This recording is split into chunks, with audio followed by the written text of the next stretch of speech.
The first thing I remember is the sound of his voice echoing down the hallway loud enough that people stopped walking, loud enough that even the vending machine seemed to hum quieter, like it knew to stay out of the way. It wasn't just yelling, it was personal sharp, like he wanted every word to stick. And it was all aimed at me. A 20-year-old intern standing there with a folder pressed against my chest, wondering how my life had gone this wrong, this fast. I had been in that office for exactly 19 days. 19. Long enough to know where the coffee filters were, long enough to memorize everyone's names, long enough to believe, stupidly, that if I kept my head down and worked hard, I'd be safe. I was wrong. "Do you understand English?" he snapped, leaning so close I could smell his cologne, expensive and heavy. "Or do I need to slow it down for you?" People say moments like that happen in slow motion, but for me it was the opposite. Everything sped up.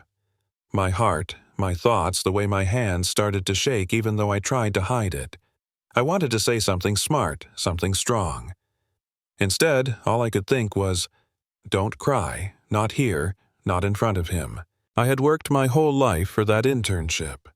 Late nights, scholarships being the responsible one, while everyone else said I was trying too hard. I believed that once I got my foot in the door, effort would speak for itself.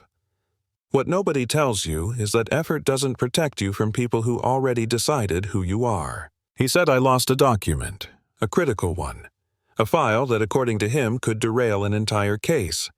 I told him calmly that I hadn't. I logged it. I handed it off. I followed procedure. That's when his face changed. The polite professional mask slid right off. "Oh, so now you're calling everyone else a liar," he said, turning his head slightly so the handful of staff gathered nearby could hear. This is what happens when we start handing out opportunities to people who aren't ready for them. That sentence hit harder than anything else, because it wasn't about the file anymore. It was about me, about where he thought I belonged. I felt my throat tighten, that familiar pressure, the one that tells you you're about to cry whether you want to or not. And then, underneath that, something else started to rise. Anger. Not loud anger. Quiet, dangerous anger. I did my job, I said, my voice shaking but not breaking. And I'm not going to take responsibility for something I didn't do. That was the moment he decided to make an example out of me. He fired me on the spot, told me to pack my things, told me he'd make sure I never worked in this city again. Then, like he wanted to underline it, he knocked the folders out of my hands. Papers scattered across the floor, sliding toward people's shoes. "Pick them up," he said, smiling, "then get out." I looked at the papers. I looked at him. And for the first time I didn't feel scared. I felt done. "No," I said. The hallway went quiet. Not dramatic quiet. Uncomfortable quiet.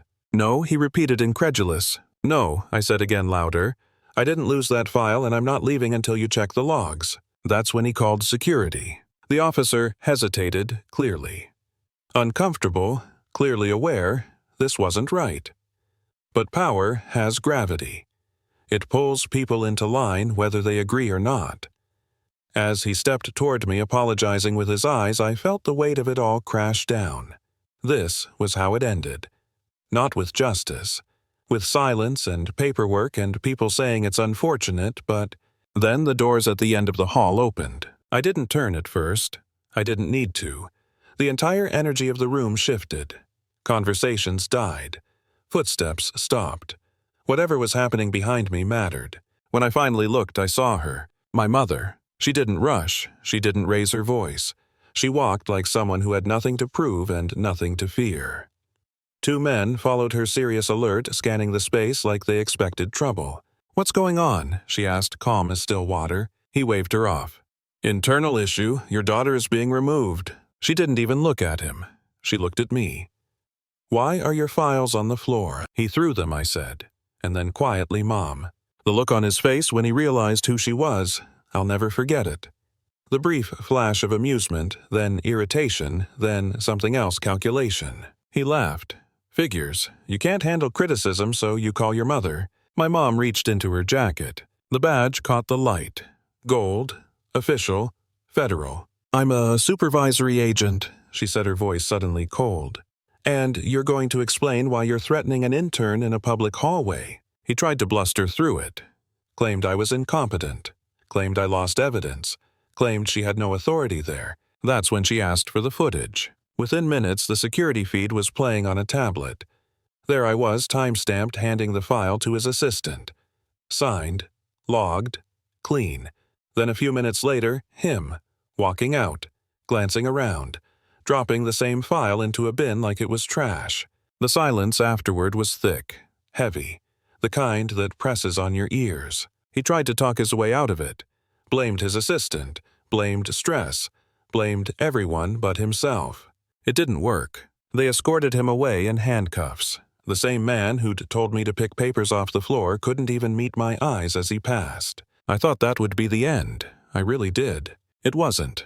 2 days later, he was on the news standing on courthouse steps saying he'd been targeted, saying my mother abused her position, saying I was a favor hire, a sob story. She was placed on leave. I was labeled controversial. People who'd watched it happen suddenly didn't remember it so clearly. That's when I learned something important. Winning once doesn't mean you're done fighting.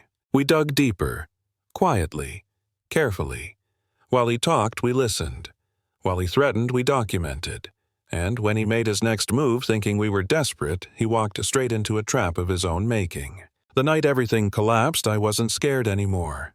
I was focused, clear, like every moment before had been practice for that one. When the doors came down and the lights flashed and his allies scattered, I felt something I hadn't felt since that hallway. Relief. Not revenge. Relief. Months later, I sat in a courtroom again. This time on the other side. He tried to stare me down.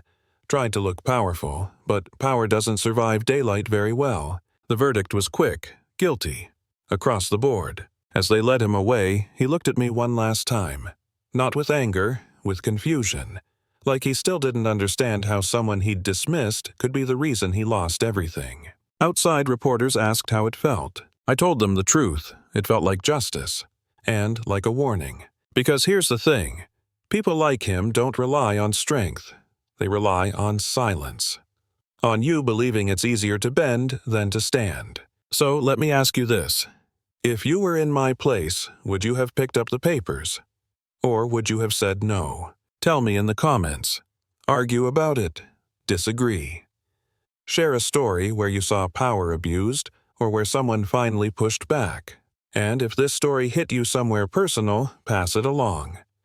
Someone else might need the reminder that standing your ground can change everything.